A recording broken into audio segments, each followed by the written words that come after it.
కోటిపల్లి శివాలయంలో ఈరోజు ఉదయం నుంచి కూడా భక్తులు పోటెత్తున్నారు. దాంతోపాటు ఇక్కడ ఆలయ నిర్వాహకురాలిగా శ్రీదేవి ఉన్నారు. ఈరోజు మహిళా దినోత్సవం కావడంతో ఆవిడకి శుభాకాంక్షలు చెప్తూ ఈ టెంపుల్ని ఎలా హ్యాండిల్ చేస్తున్నారో తెలుసుకునే ప్రయత్నం చేద్దాం. మేడం, ముందుగా మీకు మహిళా దినోత్సవ శుభాకాంక్షలు బిగ్ టీవీ తరపున. మేడం, ఇంత పెద్ద టెంపుల్ని మీరు ఒక చేత్తో ఎలా మెయింటైన్ చేస్తున్నారు? మాకు ఇక్కడ అర్చకా స్వామివారి సహకారం మరియు దేవస్థానం ధర్మకర్తల మండలి సహకారంతో, గ్రామస్తుల సహకారంతో ఈ యొక్క కార్యక్రమాన్ని దిగ్విజయంగా మేము నిర్వహించగలుగుతున్నామండి.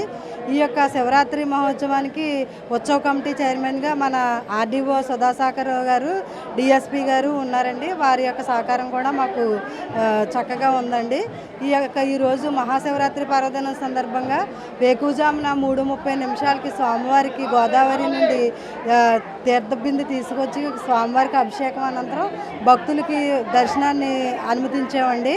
భక్తులు ఇప్పుడు వరకు సుమారుగా ఒక 20,000 మంది భక్తుల వరకు స్వామివారిని దర్శించుకొని ఉన్నారండి. వారందరికీ కూడా మంచినీటి సదుపాయం, మజ్జిగ సదుపాయం ఏర్పాటు చేసామండి. వివిధ సత్రాలు మరియు సంఘాల వారి ద్వారా భారీ అన్నదాన కార్యక్రమాలు ఏర్పాటు చేయబడ్డాయండి.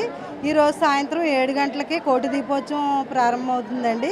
ఈ యొక్క కార్యక్రమానికి ఈ సంవత్సరం కొత్తగా భక్తులందరూ చూసే విధంగా ఎల్సీడీలు ఏర్పాటు చేసామండి. ఈ కార్యక్రమానికి ముఖ్య అతిథులుగా మనకి పిల్లి సుభాష్ చంద్రబోస్ గారు. ఈ ఏర్పాట్లన్నీ విషయం తర్వాత మీరు ఇంత పెద్ద టెంపుల్ని అసలు ఎలా హ్యాండిల్ చేయగలుగుతున్నారు? అంటే ఆలయం పూజలు జరుగుతాయి కానీ సిబ్బంది నిర్వహణ కానీ ఏర్పాట్లు కానీ ఇవన్నీ చేయడం మీకు ఎలా సాధ్యమవుతుంది? సాధ్యానికి మాకు అందరి సహకారం ఉందండి. మా తోటి ఇక ఈఓలు, మా ఇన్స్పెక్టర్ సిఎఫ్ఓ బాలాజీ రాంప్రసాద్ గారు, నిన్న మా శ్రీతో ఉప కమిషనర్ వారు కూడా దేవస్థానానికి విచ్చేసి మాకు అన్ని సూచనలు సలహాలు ఇచ్చారండి. దాన్ని అనుసరిస్తూ మేము ఈ యొక్క కార్యక్రమాన్ని దిగ్విజయంగా తీరిక ఉండే శాఖ మీది. మరి ఇంట్లో మీకు సపోర్ట్ మీ సార్ కానీ మీ పిల్లలు కానీ ఏ రకంగా సపోర్ట్ చేస్తున్నారు? నాకు 17 సంవత్సరంలోనే మ్యారేజ్ అయిందండి. నేను పిల్లలు పుట్టాక డిగ్రీ చదువుకొని పీజీ చేసి తెలుగు పండిట్ చేసండి డైరెక్ట్ రిక్రూటీ ఏపీఎస్సీ ద్వారా ఈ యొక్క ఉద్యోగాన్ని సంపాదించానండి. మొన్న గత 4 రోజుల క్రితమే గృహిణిగా ఉండే పెళ్ళైన తర్వాత గృహిణిగా ఉండి చదువుకుని ఈ దేవస్థానం డైరెక్ట్ ఈవోగా మళ్ళీ. అయితే మేడం, చిన్న విషయం చెప్పాలి నాకు. ఇది మహిళా దినోత్సవ రోజున ఇంకో గుడ్ న్యూస్ విన్నట్టు తెలుస్తుంది. ప్రమోషన్ వచ్చిందని మీకు ఇక్కడి నుంచి పశ్చిమ గోదావరి జిల్లా వెళ్తుందని తెలిసింది. ఎంతవరకు వస్తుంది? అవును సార్, నాకు మొన్న 2 రోజుల క్రితం గ్రేడ్ 1 ఈవోగా శ్రీయుత కమిషనర్ వారి ద్వారాగా నాకు ఉత్తర్వులు వచ్చి ఉన్నాయండి. నన్ను తాడేపల్లిగూడెం గ్రూప్ టెంపుల్స్ దేవాలయాలకు ఆ కార్యనిర్వహణాధికారిగా గ్రేడ్ 1గా నియమించారండి. నేను ఈ శివరాత్రి కార్యక్రమాలు అయిన అనంతరం అక్కడికి వెళ్ళి ఛార్జ్ తీసుకుంటాను. అంటే అక్కడ టెంపుల్ గురించి మీకు ఏమైనా ఐడియా ఉందా? అంటే అది ఎలా ఉండబోతుంది ఏంటి అక్కడ? అంటే ప్రతి చోట కూడా ప్లస్ ఉంటుంది, మైనస్ ఉంటుంది, పాజిటివ్ ఉంటుంది, నెగిటివ్ ఉంటుంది. మరి అటువంటి వాటిని తట్టుకోవాలంటే కొంచెం మీకు ఇబ్బంది పడి ఉంటుంది. అంటే ఇంకా నేను అక్కడికి వెళ్ళి సందర్శించలేదండి. వెళ్ళి ఒకసారి చూసిన తర్వాత ఏదైనా ఇంకా తప్పదు కదా, మంచి అయినా చెడ్డ అయినా కూడా ఒకే విధంగా తీసుకొని అందరి సహకారం, గ్రామస్తులు, అక్కడ ఉన్నటువంటి అర్చకులు సహకారంతో గుడి ముందుకెళ్లే విధంగా మేము అన్ని కార్యక్రమాలు ఏర్పాటు చేస్తామండి. చాలా చోట్ల యువలు అంటే భయపడుతూ ఉంటారు. ఎందుకంటే ఎవరో చేసిన తప్పుని దేవస్థానం మీద నెట్టడం. కానీ మగాళ్లే భయపడే పరిస్థితిలో మీరు స్త్రీగా పెళ్ళై చదువుకుని ఎన్ని ఫేస్ చేస్తుంటే మీకు ఏమనిపిస్తుందండి? ఇదంతా స్వామివారి కృప అండి. ఆయన యొక్క సహకారం, ఆయన యొక్క కృప మాపై లేకపోతే నేను ఒక అడుగు కూడా ముందుకు వేయలేను. నేను ఒక సాధారణ గృహిణి అండి. నేను కాలేజీకి కూడా వెళ్ళి చదువుకోలేదు.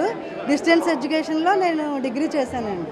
కానీ నాకు ఈ డిపార్ట్మెంట్లోకి వచ్చాక నాకు డిపార్ట్మెంట్లో ఈవోలు అయితేనేమి, సిబ్బంది అయితేనేమి నన్ను ఒక సోదరుగా భావించి అందరూ అర్చకులు కూడా నాకు కొంచెం ధైర్యాన్ని ఇచ్చారండి. ఈ రోజు వరకు నేను ఈ యొక్క న్యూస్ ఛానల్స్లో మాట్లాడడం కూడా నాకు పెద్దగా తెలియదు. ఈ దేవస్థానానికి వచ్చాక అది కూడా బాగా నేర్చుకున్నానండి. మనకి పత్రికా సోదరులు, మీడియా మిత్రులు అందరూ కూడా ఎంతో సహకరిస్తున్నారండి. ఈ యొక్క కార్యక్రమం మీ అందరి సహకారంతో దిగ్విజయంగా జరుగుతుందని తెలియజేస్తాను. డిస్టెన్స్ ఎడ్యుకేషన్లో చదువుకుని అంటే మీరు ఉద్యోగం చేయాలనే గోల్తో ముందుకెళ్ళారా? మామూలుగా జనరల్గా చదువుకుంటూ వెళ్ళిపోయారా? లేదండి, నాకు చిన్నప్పటి నుండి కూడా చదువు అంటే బాగా ఇష్టం. మా ఆర్థిక పరిస్థితులను బట్టి మా నాన్నగారు నాకు చిన్న వయసులోనే పెళ్లి చేశారు. తదుపరి మా భర్త నాకు మామయ్య వరుస అవుతారు. ఆయన సహకారంతో నేను డిస్టెన్స్ ఎడ్యుకేషన్లో డిగ్రీ చేసి తెలుగు పండిట్ ట్రైనింగ్ చేశానండి. ఈ యొక్క ట్రైనింగ్ పూర్తయిన వెంటనే డిఎస్సికి ప్రిపేర్ అవుతూ ఉండగా ఈ ఎండోమెంట్స్ డిపార్ట్మెంట్ ఎగ్జామ్స్ పడ్డాయి. నేను రాసిన మొదటి ఎగ్జామ్లోనే నేను సెలెక్ట్ అయ్యాను. మేడం, బిగ్ టీవీ తరపున మీకు మహిళా దినోత్సవ శుభాకాంక్షలు చెప్తున్నాం. అలాగే మీ తోటి ఉద్యోగులు కాదు, మహిళలు కాదు, మహిళా దినోత్సవ శుభాకాంక్షలు ఎలా చెప్తారు?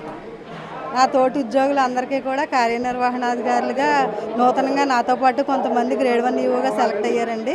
వాళ్ళందరికీ కూడా ఉమెన్స్ డే శుభాకాంక్షలు తెలియజేస్తాను. మొత్తం చూసుకుంటే ఉమెన్స్ డే రోజు ఒక ప్రత్యేకమైన వ్యక్తిని మనం బిగ్ టీవీ ఇంటర్వ్యూ చేసాం. అది ఈ దేవస్థానానికి ఆమె ఈవోగా ఉన్నారు. అంటే మొదటి చిన్నప్పటి నుంచి కూడా చదువు పట్ల ఇష్టంతో ఆమె ముందుకు సాగారు. అంటే డిస్టెన్స్ ఎడ్యుకేషన్లో కేవలం అంటే వాళ్ళ పేదరికం ఎర్లీగా పెళ్లి చేయడం వల్ల చదువు ఆగిపోయింది. కానీ చాలా పట్టుదలతో చదువుకుని ఈవోగా 2009లో ఈవోగా జాయిన్ అయిన తర్వాత ఇప్పుడు గ్రేడ్ 1 ఈవోగా ప్రమోషన్ పొంది మహిళా దినోత్సవ రోజున ఆమె ఒక గుడ్ న్యూస్ చెప్పారు. చెప్పాలి. కెమెరామెన్ రవిశంకర్తో రాజేష్, బిగ్ టీవీ, కోటిపల్లి.